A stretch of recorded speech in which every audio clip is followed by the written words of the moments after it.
Then let's say there are very limited options and you want something else as the icon. You do not want these numbers, you do not want these symbols that are coming, you want something else.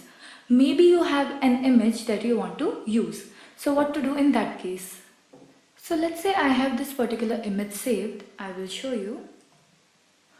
On the same folder where I've saved my HTML file, I have saved one image which is called arrow.png. This image I want as a bullet point rather than whatever is being provided by CSS. So in that case, what we will do? We will go to our style attribute.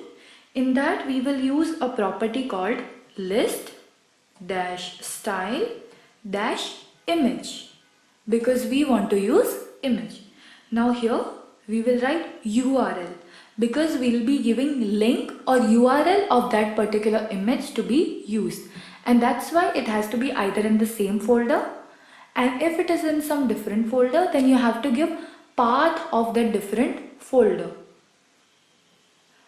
And then I will give brackets and I will type the name of the file, which is arrow.png, and then I will refresh the page and you will see the arrow has been applied on the place of circle. To make this look even better, you can change type, you can change formatting of your text of this particular list with help of all the CSS property that can be applied on font and text that we have learned earlier.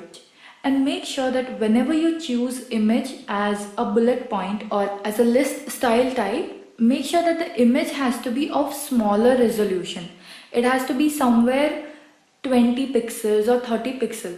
If it is something very bigger, then it will occupy the space and it will be really bigger. So make sure it is something tiny. Even if it is not something tiny, make sure that you change it by editing it and choose the pixels that are low. Then what else we can do is change the position of the type. That is list, style, position. And there are two values for this, inside and outside. So let me type inside. And you will see it will move inside. And if you type outside, which is also default value, it will be like this. So in this way you can place and make your list much more better. You might be wondering that there are so many properties to be written. So what you can do is you can combine and write all these properties together in one particular declaration. That is by, let me remove all this.